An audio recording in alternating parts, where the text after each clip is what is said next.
say the words Facebook or Instagram, or even dare to utter the name Mark Zuckerberg, depending upon which side of the free speech debate you are on, you will get one of two reactions. Either you're going to be praised or you're going to be cussed. And needless to say, Zuckerberg is a controversial figure in and of himself, regardless, again, of which side of the debate you're on. But after today and the announcements that he made about the changes that are coming to his company, Meta, he upped the level of controversy as it surrounds him. What am I talking about? Hang on, folks. We're going to get into all this in just 1 second.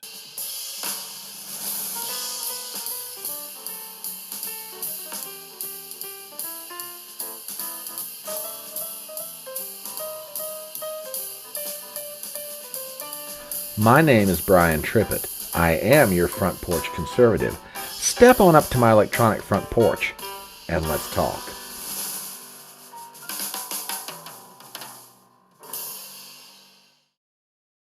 Hi, folks. I was wondering if I could ask for your help with something, and I figured I'd go ahead and do it now as opposed to wait till the end of the video. I've been creating content now for a little over 2 years and have been having an absolute blast doing it. And I am very, very close to achieving a goal that I've been chasing for quite a while. As of last night, I am now 11 subscribers away from reaching 1,000, thanks in large part to some help from my friend Chris at My Morning Mayhem. I was a guest on his channel Monday night, and he and his followers really boosted the numbers. But I'm just this close. So if you wouldn't mind, do me a favor. If you're not a subscriber to my channel on YouTube, would you please go out and give me a sub? And while you're at it, go ahead and subscribe to my channel on Rumble. You can find that under The Front Porch Conservative. Please subscribe to both of my channels. Hit the thumbs up for any content that you look at. Leave a comment in chat and share the links around to your friends. If you think they might enjoy the kind of things that I do here, then go ahead and share it with them and say, hey, the guy's working hard. Give him a sub. And with that, I thank you for your help, and on to the video. Late Monday evening, content creator Benny Johnson dropped a very cryptic tweet on X, in which he said that he had gotten it from an impeccable source, that a major piece of news was going to come out on Tuesday that would shock the social media world.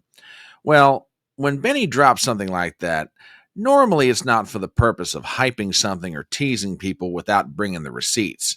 And sure enough, Benny Johnson was proven right when Mark Zuckerberg released a video Tuesday morning that absolutely shook up the social media and political world.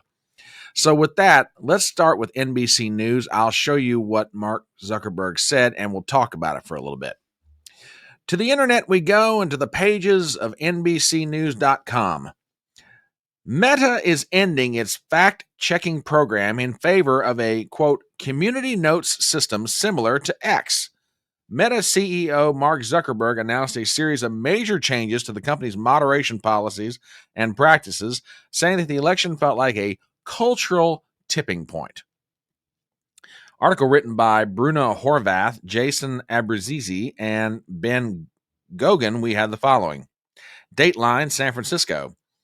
Meta CEO Mark Zuckerberg announced a series of major changes to the company's moderation policies and practices on Tuesday, citing a shifting political and social landscape and a desire to embrace free speech. Zuckerberg said that Meta will end its fact-checking program with the trusted partners and replace it with a community-driven system similar to X's community notes. The company is also making changes to its content moderation policies around political topics and undoing changes that reduce the amount of political content in users' feeds, Zuckerberg said.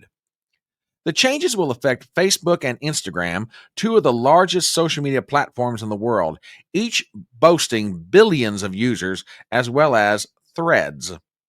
Quote, we're going back to our roots and focusing on reducing mistakes, simplifying our policies, and restoring free expression on our platforms, Zuckerberg said in a video. More specifically, here's what we're going to do. First, we're going to get rid of fact checkers and replace them with community notes similar to X, starting in the United States, end of quote. Zuckerberg pointed to the election as a major influence on the company's decision and criticized, quote, governments and legacy media for allegedly pushing, quote, to censor more and more. The recent elections also feel like a cultural tipping point towards, once again, prioritizing speech, Zuckerberg said. So we're going to get back to our roots and focus on reducing mistakes, simplifying our policies, and restoring free expression on our platforms. He also said the systems the company had created to moderate its platforms were making too many mistakes, adding that the company would continue to aggressively moderate content related to drugs, terrorism, and child exploitation. Quote, we built a lot of complex systems to moderate content, but the problem with complex systems is that they make mistakes, Zuckerberg said. Even if they accidentally censored just 1% of posts, that's millions of people, and we've reached a point where it's just too many mistakes and too much censorship. Beyond the end of its fact checking program, Zuckerberg said the company will be eliminating some content policies around hot button issues, including immigration and gender, and refocus the company's automated moderation systems on what he called, quote, high severity violations and rely on users to report other violations. All right, let's talk about this for a few minutes. As I said at the beginning of my video, if you mention the name Mark Zuckerberg or use the words Meta or Facebook or Instagram, if you're on one side of the free speech argument, you will more than likely get very upset. Zuckerberg has never enjoyed a good reputation in recent years as far as allowing for a free and open dialogue, which has allowed Elon Musk, with his purchase of Twitter, now known as X, to sort of fill that void and create the electronic town forum, as Elon likes to call it. So, are these changes because Mark Zuckerberg has seen the light or because he's no longer the cool kid on the block? That's a fair question, and a lot of people are asking that. Now, in the short term, what does it mean? Well, if Zuckerberg is true to his word, it could mean that we actually finally get to have some real, honest conversations on two of the biggest social media platforms in the world, Facebook and Instagram. I cannot tell you the number of friends of mine in the social media content creation sphere who have said more often than not that they put up something only to be shadow banned or just be pulled down altogether. So this could be a good thing. Long run? Well, let's see how it plays out. As with all things, the devil is in the details. So we don't know exactly what this is going to look like in the end. But there is the possibility that if Zuckerberg is true to his word, we've got the chance for a free and open dialogue on two more social media platforms. The only ones left at this point are Google and YouTube, but that's a whole other discussion for another day. But the changes didn't just stop with a couple of things that are mentioned in the NBC article.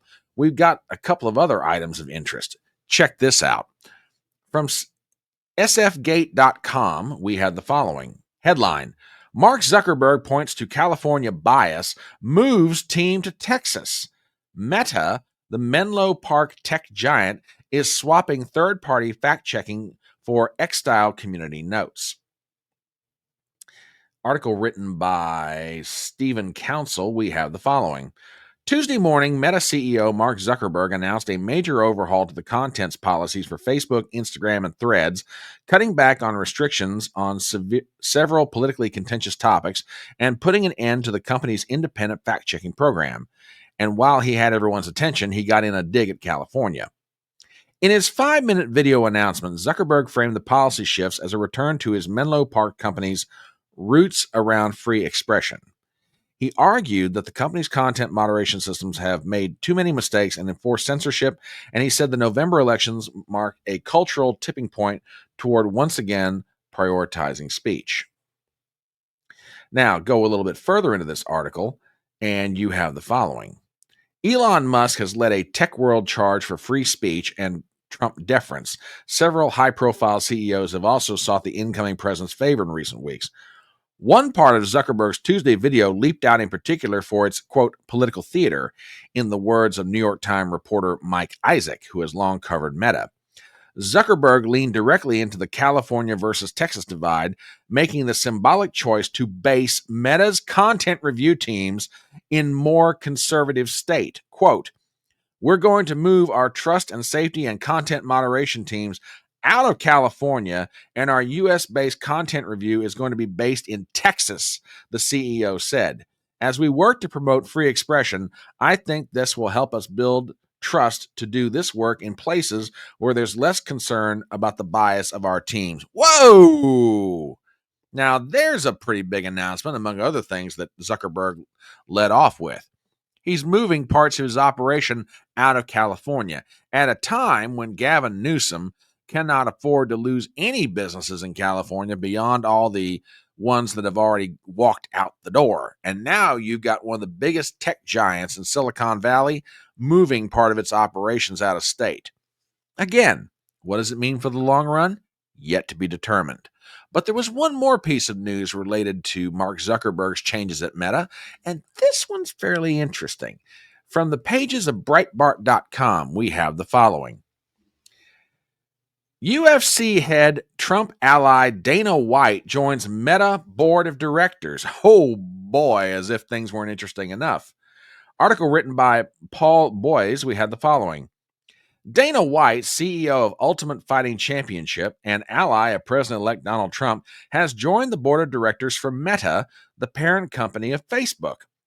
Meta CEO Mark Zuckerberg announced the inclusion of Dana White in a Facebook post on Monday, hailing his work as an entrepreneur and business leader. Quote, Dana is the president and CEO of UFC, and he has built it into one of the most valuable, fast-growing, and most popular sport enterprises in the world. I've admired him as an entrepreneur and his ability to build such a beloved brand, noted Zuckerberg. Also added to the board of directors were John Elkann, the CEO of Italian holding company Exor, and Charles Songhurst, former Microsoft head of corporate strategy. So, there you go, folks. Zuckerberg has dropped a bomb on the social media world and the political world because let's be honest about it. These changes have the potential to affect a lot of the content you see, and depending upon which government actor you're talking about, if Zuckerberg goes through with these changes and fully implements them, some government actors may not be very happy with the result. But as the old song says, you can't please everyone, so you might as well please yourself. Anyway, we'll see in the long run what happens here, but for right now, free speech advocates can rejoice. Mark Zuckerberg is doing them a big favor. Again, assuming in the long run he does what he truly says he's going to do. I have a feeling he will. Look, do I think Mark Zuckerberg has seen the light and wants to become a free speech advocate that we all hope he would be? Well, maybe, maybe not. But I think some other content creators are correct in their assessment. Zuckerberg wants to be considered a cool kid again. Right now, Elon has that title. Let's see if Zuckerberg can elbow his way back into relevance in a whole new political and cultural world. But that's what I've got to say about it. What do you think? As we start to wrap up this video, please do me some favors as always. Number one, if you're not a subscriber to my channel, please go ahead and do so. I am 11 subscribers away on YouTube from 1,000. I will take all the help I can get, and I would really appreciate it if you subscribe to my channel on YouTube. And while you're at it, go ahead and subscribe to the channel on Rumble. Also, if you liked this video, please go ahead and leave a thumbs up and leave a comment. Believe it or not, old Mr. Algorithm likes it when you do that sort of thing. Share the link around with your friends, tell everybody about it, and let's see if we can build this going little concern into a going big concern. My name is Brian Trippett. I am your front porch conservative, and I will see you next time.